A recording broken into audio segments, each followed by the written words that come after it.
¿Cómo se formó la religión de los mormones? ¿Estás familiarizado con los mormones? ¿Eres miembro de esta religión? Y si no eres miembro, ¿cuál es tu religión? Por favor, comenta abajo para que también lo sepamos.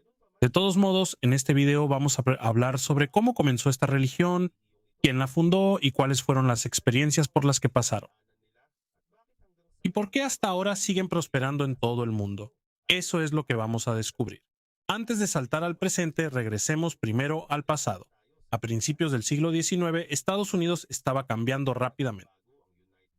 En ese entonces, todavía era un país nuevo y, junto con su crecimiento, también aumentó el interés de muchas personas en la religión.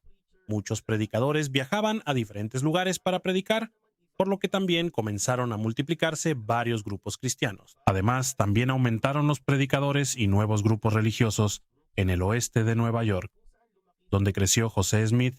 Nació el 23 de diciembre de 1805 en Vermont. En 1816, su familia se mudó a Palmyra, Nueva York. La vida de la familia Smith era difícil y tenían que trabajar para sobrevivir. Por eso la educación formal de José fue limitada, pero sabía leer y escribir, y creció familiarizado con la Biblia y con diferentes conversaciones sobre religión. En ese tiempo, no solo la religión era popular en el lugar.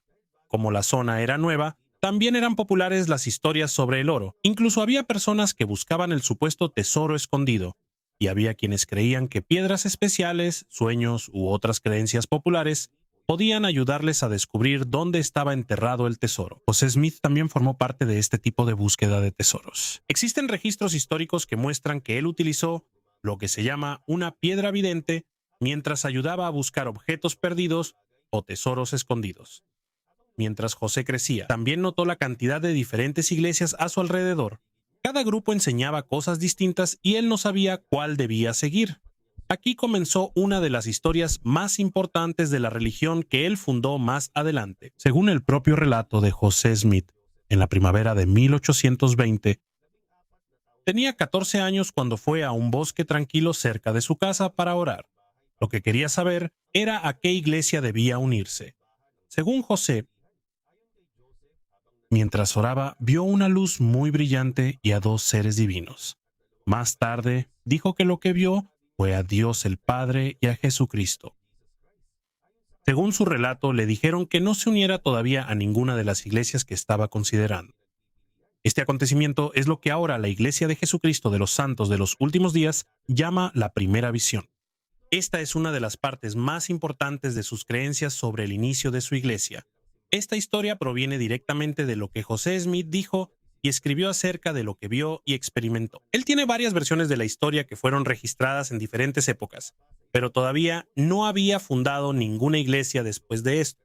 Pasaron algunos años. Para 1823, José tenía 17 años. Según su relato, una noche, mientras oraba en su casa, un ángel se le apareció en su habitación. El nombre del ángel era Moroni. Moroni le dijo que había un antiguo registro escrito en unas planchas de metal y enterrado en una colina cerca de su casa. Según la historia de José, ese registro hablaba sobre las historias de los antiguos habitantes de las Américas. José no obtuvo las planchas de inmediato. Según su historia, tuvo que esperar varios años antes de poder obtenerlas. Pero aquí comenzó la siguiente parte importante de su vida, porque estas planchas serían la base del libro que se llamaría el Libro de Mormón. Según la historia de José Smith, Moroni le dijo que las planchas contenían un antiguo registro que él debía traducir. Para 1827, José dijo que ya se le permitió tomar las planchas de la colina llamada Cerro Cumora. Junto con las planchas había objetos que le ayudarían en la traducción. En los meses siguientes, comenzó a dictar el texto que se convertiría en el Libro de Mormón. No fue José mismo quien escribió todo el manuscrito. Él hablaba mientras otra persona escribía lo que él decía. Entre quienes escribieron lo que él dictaba estaban su esposa, Emma Smith, Martin Harris y, más tarde, Oliver Cowdery. Según los relatos históricos, José utilizó dos tipos de herramientas para la traducción. Había unos intérpretes que supuestamente venían con las planchas, y también usó su propia piedra vidente. En algunas ocasiones, José colocaba la piedra vidente dentro de un sombrero y acercaba su rostro para que estuviera oscuro por dentro. Después, él decía que aparecían palabras en la piedra y las dictaba a quienes escribían. El uso de la piedra vidente está relacionado con su experiencia previa en la búsqueda de tesoros, antes de que comenzara el Libro de Mormón. Para 1829, la traducción avanzó rápidamente. Una gran parte del manuscrito fue dictada en solo unos meses. Después, enviaron el manuscrito a la imprenta en Palmyra, Nueva York. En 1830, aquí se publicó la primera edición del Libro de Mormón. Para los primeros seguidores de José Smith, el libro era muy importante porque se convirtió en la principal prueba de su afirmación de ser profeta. Para José no era un reemplazo de la Biblia. Él enseñó que solo era una escritura sagrada adicional acerca de Jesucristo y sobre las personas antiguas que, según el libro, fueron las primeras. La historia principal del Libro de Mormón comienza con una familia que vivía en Jerusalén antes de que la ciudad cayera en manos del Imperio Babilónico. Según el libro, un hombre llamado Lehi guió a su familia fuera de Jerusalén. Después de un largo viaje, construyeron un barco y cruzaron el mar hasta llegar a las Américas. Y de las siguientes generaciones de su familia, se formaron dos grupos principales llamados nefitas y lamanitas. En la historia del Libro de Mormón, a menudo los dos grupos tenían guerras, conflictos políticos y desacuerdos religiosos. Y además de esto, una de las partes más importantes del Libro de Mormón para sus miembros es la historia en la que Jesucristo se apareció a la gente en las Américas después de resucitar. Según el Libro de Mormón, Jesús se apareció a la gente allí, enseñó su evangelio y formó una comunidad de creyentes. Esta es la razón por la que la Iglesia ahora llama al Libro de Mormón otro testamento de Jesucristo. Para los miembros de la Iglesia, esto no es solo la historia de un pueblo antiguo, también es un texto religioso que confirma su creencia sobre Jesús. La pregunta ahora es si el Libro de Mormón es realmente un registro histórico. De hecho, esto ha sido debatido durante mucho tiempo. Los primeros miembros de la Iglesia solían creer que los nativos americanos eran descendientes directos de las personas descritas en el Libro de Mormón. Pero si vemos ahora la introducción actual del Libro de Mormón, veremos que dice que los lamanitas, un grupo descrito en el libro como descendientes de una familia que vino de Jerusalén, forman parte de los antepasados de los indios americanos. Ahora el lenguaje es más cuidadoso. Antes parecía que decía que los lamanitas eran el principal origen de los indios americanos. Ahora solo dice que forman parte de sus antepasados. Ahora, para los creyentes, la fe es su principal base para aceptar el Libro de Mormón como escritura sagrada. Mientras tanto, los historiadores, arqueólogos e investigadores genéticos continúan estudiando las afirmaciones sobre el origen de las poblaciones antiguas en las Américas. Por eso es importante separar dos cosas: la historia según la creencia de la Iglesia y las preguntas que todavía están siendo analizadas por los historiadores y la investigación científica. Pero cualquiera que sea la creencia sobre el origen del libro, es claro el efecto que tuvo en José Smith. Antes, él era solo un joven granjero de Nueva York, conocido también por buscar tesoros. Después de la publicación del Libro de Mormón, empezó a ser reconocido como líder religioso, y a partir de ahí, no solo iba a crear un libro. Su siguiente paso sería fundar su propia iglesia y reunir a las personas que creían que había nuevas profecías y nuevas escrituras que surgieron en América. Y aquí están. Para 1830, José Smith ya tenía el Libro de Mormón y empezaban a aumentar las personas que creían en él. Para sus seguidores, el Libro de Mormón es prueba de que realmente fue llamado por Dios como profeta. Así que el 6 de abril, en 1830, José y sus seguidores se reunieron en Fayette, Nueva York, y oficialmente fundaron su iglesia. Primero la llamaron Iglesia de Cristo. A partir de aquí, José no solo enseñaba el Libro de Mormón. Él continuó dando revelaciones o mensajes que decía recibir de Dios.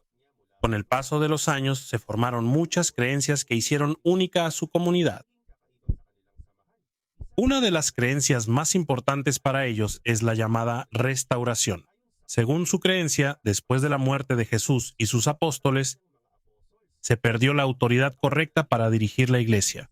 Por eso ellos creen que Dios devolvió esa autoridad a José Smith para restaurar la verdadera iglesia de Jesús. A este periodo lo llaman la Gran Apostasía. Por eso, para los santos de los últimos días, Esto debe ser restaurado antes de la segunda venida de Jesús. Según José Smith, parte de esta restauración es el regreso de la autoridad del sacerdocio o el poder para dirigir y realizar ordenanzas religiosas en el nombre de Dios. Él dijo que José Smith y Oliver Cowdery dijeron que Juan el Bautista se les apareció y les dio una parte del sacerdocio. Según su relato, después se aparecieron los apóstoles Pedro, Santiago y Juan y les dieron la autoridad del sacerdocio mayor. Por eso, José y sus seguidores creían que su iglesia continuaría la iglesia que Jesús fundó en la antigüedad.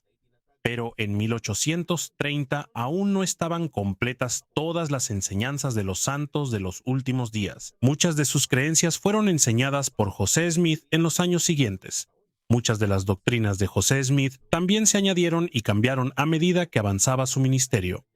En los años siguientes, él enseñó una historia más amplia sobre la vida antes de que naciéramos. También enseñó el propósito de la vida en la tierra y lo que podría suceder después de la muerte. En la creencia moderna de los santos de los últimos días, las personas son hijos espirituales de padres celestiales y nacieron en la tierra para tener un cuerpo físico, aprender, elegir y crecer. También enseñan que a través de Jesucristo, las personas pueden regresar a la presencia de Dios y llegar a ser como el Padre Celestial. Pero para José Smith, no era suficiente solo tener una nueva iglesia. Él creía que también era necesario reunir a los creyentes en un solo lugar y formar una comunidad preparada para el regreso de Jesús. Llamaron a esta idea Sion. A finales de 1830, José dijo que recibió una revelación que indicaba que los miembros debían mudarse a Ohio. Así que a principios de 1831, José y muchos de sus seguidores se mudaron a Kirtland, Ohio. Allí el movimiento creció más rápidamente. Nuevos conversos se unieron y poco a poco la iglesia se volvió más organizada. Pero para José, Ohio no era el destino final. Él quería saber dónde se construiría Sion o la Nueva Jerusalén, que creían que se establecería. Este sería un lugar importante para su comunidad y para prepararse para la segunda venida. Al llegar el verano de 1831, José viajó junto con algunos líderes de la iglesia hacia Missouri. Al llegar al condado de Jackson, José dijo que había recibido una revelación de que Independence, Missouri sería el lugar central de Sion. Para sus seguidores, esto era algo muy importante. Sion ya no era solo una idea. Por esto, ya había un lugar real donde planeaban reunirse, comprar tierras, construir casas y formar una nueva comunidad religiosa. También apartaron un lugar para un templo. A medida que aumentaban los seguidores de José, su plan para Sion también se volvía más concreto. No solo dijo dónde se construiría. El liderazgo de la iglesia también hizo un plan detallado de la ciudad para esto. Había calles, bloques y un lugar para los templos. En 1833 hicieron lo que llamaron el Plano de la Ciudad de Sion, un dibujo que muestra cómo querían organizar su nueva ciudad. En la mente de José Smith y de sus seguidores, no querían construir una ciudad ordinaria. Lo que querían era que Sion fuera una comunidad religiosa, un lugar donde los creyentes vivieran juntos según su fe y se prepararan para la segunda venida de Jesús. Al mismo tiempo, las enseñanzas de José también seguían aumentando. En febrero de 1832, José Smith y Sidney Rigdon dijeron que nuevamente tuvieron una visión sobre lo que les sucederá a las personas después de la muerte. Aquí enseñaron lo que llaman los reinos de gloria. Para ellos, no es simplemente el cielo o el infierno lo que espera a todos. Hay diferentes niveles de gloria dependiendo de la relación que la persona tenga con Dios y con Jesucristo. Pero mientras las enseñanzas se expandían y aumentaban los seguidores de José, también crecía la oposición contra ellos. En marzo de 1832, en Hiram, Ohio, un grupo de hombres entró a la casa donde vivía José. Lo arrastraron afuera, lo golpearon y le pusieron brea y plumas. Sidney Rigdon también fue atacado, pero el movimiento no terminó ahí. José continuó liderando. Al mismo tiempo, muchos miembros seguían mudándose al condado de Jackson porque creían que ahí se construiría Sion. Al llegar el verano de 1833, ya había alrededor de 1,200 personas. Estos ya eran santos de los últimos días que vivían en el condado de Jackson. A medida que aumentaba el número de santos de los últimos días en el condado de Jackson, los habitantes locales empezaron a preocuparse. Tenían miedo de que el grupo creciera demasiado y tuviera una gran influencia en la política, los negocios y las decisiones del lugar. también tenían diferencias en religión, cultura y puntos de vista sobre la esclavitud, lo que hizo que no se llevaran bien. Muchos de los santos de los últimos días venían de los estados del norte, mientras que muchos residentes del condado de Jackson eran del sur, donde la esclavitud todavía era legal. Había otra cosa que también preocupaba a los locales. Los seguidores de José creían que Dios les había dado ese lugar para Sión. Para algunas personas que llevaban mucho tiempo viviendo allí, parecía que un nuevo grupo grande estaba llegando y diciendo que su lugar se convertiría en el centro de una nueva ciudad religiosa. Como también estaban comprando tierras rápidamente y llegaban muchos recién llegados, la tensión aumentó aún más. En julio de 1833, un grupo de residentes locales pidió que los santos de los últimos días se fueran del condado de Jackson. Los miembros no aceptaron de inmediato, así que la situación empeoró. Destruyeron una imprenta de la iglesia y atacaron a algunos líderes de la iglesia. Posteriormente, algunos líderes se vieron obligados a firmar un acuerdo para que los miembros se fueran del condado. Pero el problema tampoco terminó ahí. Hacia finales de octubre y principios de noviembre, la violencia estalló de nuevo y muchos santos de los últimos días fueron expulsados a la fuerza de sus casas y tierras. La mayoría huyó hacia el otro lado del río Missouri. Para los seguidores de José, esto fue un gran fracaso. El lugar que creían que sería Sión se les fue de las manos antes de que pudieran construir la ciudad que planeaban. Pero no abandonaron la idea de Sión. En cambio, creyeron que necesitaban recuperar su tierra. A partir de aquí, la relación de la iglesia con el condado de Jackson se volvió más complicada. En los años siguientes, los santos de los últimos días siguieron aumentando en número y se mudaron a otras partes del estado. Al mismo tiempo, el miedo y la ira de algunos residentes no mormones también seguían creciendo. Poco a poco, ambos bandos formaron sus propios grupos armados y comenzaron enfrentamientos más serios. El simple problema sobre religión y tierras poco a poco se convirtió en un conflicto político y militar. Y para cuando llegó 1838, la tensión en el condado de Jackson, Missouri estaba a punto de estallar en una batalla más grande, casi como una pequeña guerra civil dentro del estado. Para cuando llegó 1838, el conflicto en Missouri finalmente estalló. Hubo enfrentamientos armados entre algunos santos de los últimos días, residentes locales y la milicia estatal. Debido a esto, el 27 de octubre de 1838, el gobernador de Missouri, Lilburn Boggs, emitió una orden declarando que los mormones debían ser considerados enemigos y expulsados del estado. Debido a esta orden y a la violencia continua, miles de santos de los últimos días abandonaron Missouri, huyeron hacia Illinois. Allí compraron tierras junto al río Mississippi y construyeron una nueva ciudad a la que llamaron Nauvoo. El gobierno de Illinois les otorgó una carta municipal que le dio a Nauvoo su propio gobierno local, corte y milicia. Debido a esto, los seguidores de José Smith tuvieron nuevamente la oportunidad de formar una gran comunidad religiosa. Nauvoo creció rápidamente. La iglesia también continuó enviando misioneros a otras partes de Estados Unidos y Europa. Muchos nuevos conversos de Gran Bretaña y otros lugares se mudaron a Nauvoo para unirse a la comunidad. A medida que la ciudad se fortalecía, también crecía el poder de José Smith. Él era el alcalde de Nauvoo, líder de la iglesia y comandante de la Legión de Nauvoo. La Legión de Nauvoo era la milicia local de la ciudad, pero en Nauvoo también comenzó una de las partes más controvertidas de su vida. José Smith inició la práctica del matrimonio plural, lo que significa tener más de una esposa. Al principio lo hizo en secreto, y solo algunos líderes selectos de la iglesia lo sabían. Según los registros históricos que ahora también reconoce la iglesia, José Smith tuvo muchas esposas plurales. El número exacto no es seguro, pero los historiadores estiman que fueron varias. Algunas de estas mujeres ya estaban casadas con otros hombres cuando se casaron con José. Para quienes creen en José, el matrimonio plural es parte de la revelación que él dijo haber recibido de Dios. Pero para otros miembros, esto fue muy difícil de aceptar. Debido a que la práctica era secreta, esto causó un gran problema cuando los antiguos compañeros de José se enteraron. Mientras esto sucedía, su papel político también se expandía. En 1844, José Smith incluso se postuló para presidente de los Estados Unidos. Tenía pocas posibilidades de ganar, pero esto mostró que ya no solo lideraba una religión, tenía una ciudad, muchos seguidores, su propia milicia y una creciente influencia política. Luego llegó el problema que finalmente lo derribaría. Un grupo de exmiembros y críticos de José crearon un periódico llamado Nouveau Expositor. en su primer número, en junio de 1844, criticaron el liderazgo de José Smith, el matrimonio plural y la mezcla de poder religioso y político en Nauvoo. Como alcalde, José se reunió con el Consejo Municipal de Nauvoo. El consejo declaró que el periódico y la imprenta eran una molestia pública. Después, José ordenó al alguacil de la ciudad que destruyera la imprenta y las copias del periódico. La orden se llevó a cabo el 10 de junio de 1844. Esto fue un gran problema porque ya no solo se trataba de un desacuerdo religioso. La destrucción de la imprenta provocó una crisis legal y política. Arrestaron a José y a algunos de sus compañeros por disturbio.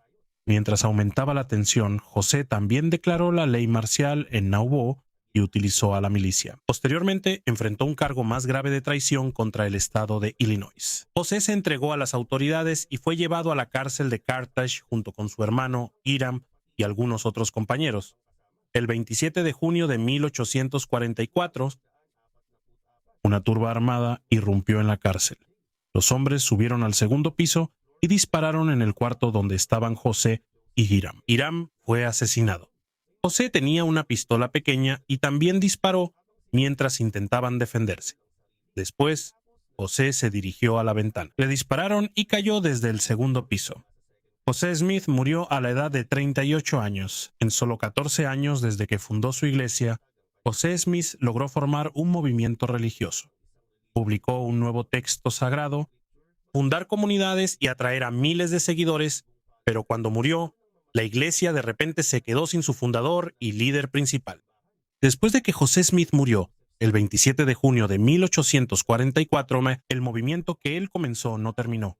En cambio, los miembros se enfrentaron de inmediato a una gran pregunta: ¿quién lo reemplazaría? No había un sucesor claro y único preparado por José antes de morir. Ni siquiera su hermano Hiram, quien podría haber sido un líder importante después de él, también fue asesinado en la cárcel de Carthage. Debido a esto, varios líderes de la iglesia reclamaron para sí el liderazgo. Al final, la mayoría de los miembros en Nauvoo siguieron al quórum de los 12 apóstoles, liderado por Brigham Young. Otros grupos se separaron y siguieron a otros líderes. Para muchos seguidores, la muerte de José no destruyó su fe. Incluso vieron aún más a José como un profeta que murió defendiendo su religión. Hasta hoy, José Smith sigue siendo muy importante para la Iglesia de Jesucristo de los Santos de los Últimos Días. Para los miembros, él es el profeta llamado por Dios para restaurar la verdadera Iglesia, sacar el Libro de Mormón y comenzar lo que ellos llaman la restauración. Pero desde una perspectiva histórica, su historia es más complicada. Es cierto que José comenzó como un joven agricultor con recursos limitados y poca educación formal. También es cierto que formó parte de la búsqueda de tesoros y el uso de piedras videntes. Después dijo que recibió visiones y revelaciones, publicó el Libro de Mormón, fundó una iglesia, estableció nuevas comunidades y llegó a tener miles de seguidores. En solo unos años de ser un pequeño grupo en Nueva York, su iglesia se convirtió en un gran movimiento religioso. Así que, aunque las personas tienen diferentes opiniones sobre José Smith, está claro que tuvo un gran impacto en la historia religiosa de Estados Unidos. Para los creyentes, es un profeta. Para los críticos, muchas de sus afirmaciones y acciones deben ser examinadas cuidadosamente, especialmente el matrimonio plural, el poder político y el uso de la milicia en Nauvoo. Para los historiadores, es importante separar las afirmaciones religiosas de los hechos que se pueden comprobar usando registros y documentos. Una de las cosas más importantes que dejó José fue la idea de Sión. No se logró establecer la Sión que quería construir en Missouri, y Nauvoo tampoco se convirtió en el hogar permanente de sus seguidores. Después de su muerte, la tensión continuó en Illinois. Así que bajo el liderazgo de Brigham Young, el grupo más grande de los santos de los últimos días, decidió irse y buscar un lugar más alejado de sus enemigos. En 1846, comenzaron a viajar hacia la parte occidental de Norteamérica, y en julio de 1847, el primer gran grupo llegó al Valle del Lago Salado, en lo que hoy es Utah. Allí continuarían su sueño de formar una gran comunidad religiosa. Bajo Brigham Young, el movimiento que inició Joseph Smith crecería aún más. Por eso, lo más importante en la historia de Joseph Smith no es solo si cada visión o afirmación religiosa que hizo es verdadera, Esas cosas forman parte de la fe y creencias que no pueden ser probadas por los registros históricos comunes. Lo que está claro en la historia es el resultado. En solo 38 años de vida, Joseph Smith creó un nuevo movimiento religioso que sobrevivió incluso después de que mataran a su fundador. Dejó el Libro de Mormón, nuevas enseñanzas religiosas, una iglesia organizada y seguidores dispuestos a dejar sus hogares para continuar con su fe. Y cuando murió Joseph Smith, su historia no terminó. El movimiento que dejó fue el que continuó. Se trasladó al oeste y con el tiempo se convirtió en una religión que llegó a diferentes partes del mundo.